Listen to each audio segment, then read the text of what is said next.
জুলাই সনদ থেকে প্রবাসীদেরকে বাদ দেওয়া হয়েছে। প্রবাসীদের ভোটার জন্য পোস্টাল 1 লাখ ভোটার জন্য 7 কোটি টাকা আপনারা বরাদ্দ করবেন, মানে প্রবাসীদের নামে আবার লুটপাট করবেন। যদি প্রবাসীরা বাঁচে তাহলে বাংলাদেশ বাঁচবে। প্রবাসীরা এমবেসিতে গেলে নিজের পাসপোর্ট রিনিউ করতে পারে না, নিজের পাসপোর্ট সংশোধন করতে পারে না।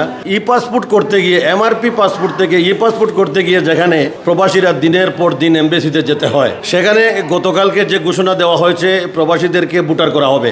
আবার প্রবাসীরা ভোট দিতে গেলে রেজিস্ট্রেশন করতে হবে। এটা সম্পূর্ণরূপে একটা মিথ্যা তথ্য। এটা প্রবাসীদের 1 লাখ ভোট পোস্টাল মাধ্যমে দিতে গেলে খরচ হচ্ছে সরকারের প্রায় আপনার 7 কোটি টাকা। 7 কোটি টাকা খরচ হয় 1 লাখ ভোট কালেকশন করতে। এখন আবার নির্বাচন কমিশন ঘোষণা দিয়েছে 31 অক্টোবরের আগে যারা ভোটার হবেন তারা ভোট দিতে পারবেন। তাহলে প্রবাসীদেরকে ভোটার করার জন্য বিগত সরকার যে পাইলট প্রকল্প চালু করেছিল, সেই পাইলট প্রকল্প অনুযায়ী প্রবাসীদেরকে ভোটার করতে গেলে আন্তঃমন্ত্রণালয় সমন্বয় লাগে। এখানে স্বরাষ্ট্র মন্ত্রণালয়, পাসপোর্ট অধিদপ্তর, পররাষ্ট্র মন্ত্রণালয়, প্রবাসী কল্যাণ মন্ত্রণালয়, আইটি প্রযুক্তি মন্ত্রণালয় এবং নির্বাচন কমিশন। প্রবাসীদের ভোটের অধিকারের জন্য আমরা আন্দোলন করি নাই। আমরা আন্দোলন করেছিলাম আমাদের 4 দফা দাবির জন্য। আমরা আন্দোলন করেছিলাম আরব আমিরাতের ভিসা ট্রান্সফারের ব্যবস্থা করার জন্য। কিছুই করতে পারেন নাই। প্রবাসীরা মারা গেলে প্রবাসীদের লাশ বহন করবে বিমান। প্রবাসীরা মারা গেলে প্রবাসীদের ক্ষতিপূরণ দিতে হবে। একমাত্র স্মার্ট সিটি বসুন্ধরা, আধুনিকতায় এক ধাপ এগিয়ে। পুনর্বাসন করার জন্য 8 লক্ষ টাকা।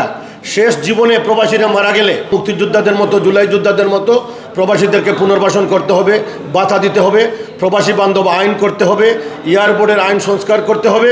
এগুলা সরকার কিছুই করে নাই সরকার। অথচ জুলাই সনদ থেকে প্রবাসীদেরকে বাদ দেওয়া হয়েছে।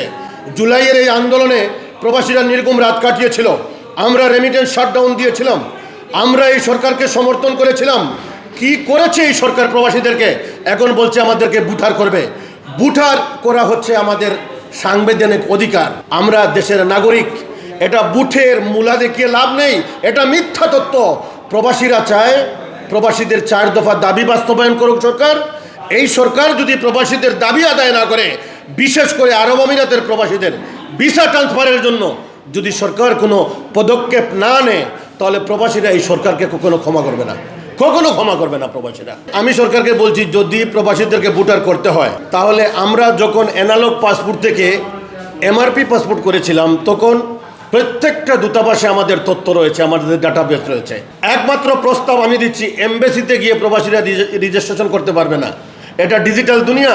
প্রবাসীদের ভোটার জন্য পোস্টাল 1 লাখ ভোটার জন্য 7 কোটি টাকা আপনারা বরাদ্দ করবেন, মানে প্রবাসীদের নামে আবার লুটপাট করবেন। প্রয়োজনে একটা অ্যাপস করেন, একটা অ্যাপস করেন আমি প্রবাসী অ্যাপস। প্রবাসী কল্যাণ মন্ত্রণালয় কি করে, প্রবাসী কল্যাণ উপদেষ্টা কি করে উনি জানে না? অ্যাপসের মাধ্যমে প্রবাসীরা ভোট দিতে পারবে। কি জন্য রেজিস্ট্রেশন, কি জন্য দূতাবাস, কি জন্য 1 লক্ষ ভোটের জন্য 7 কোটি টাকা লুটপাট করে খাবেন? এটা মিথ্যা। এটা প্রবাসীরা এইসব চায় না। 4 দফা দাবি হচ্ছে প্রবাসীরা মারা গেলে লাশ বহন করবে বিমান। এই সরকার এটা করতে পারবে। প্রবাসীরা মারা গেলে প্রবাসীদের ক্ষতিগ্রস্ত পরিবারকে দিতে হবে 8 লক্ষ টাকা। এবং শেষ জীবনে জুলাই যোদ্ধা এবং মুক্তিযোদ্ধাদের মতো লাগাতার যারা 10 বছর ছিল মিডল ইস্টের প্রবাসী, তাদেরকে সম্মানী ভাতা 20,000 টাকা করে তাদেরকে অবসর ভাতা দিতে হবে। প্রবাসী নিরাপত্তা আইন করতে হবে।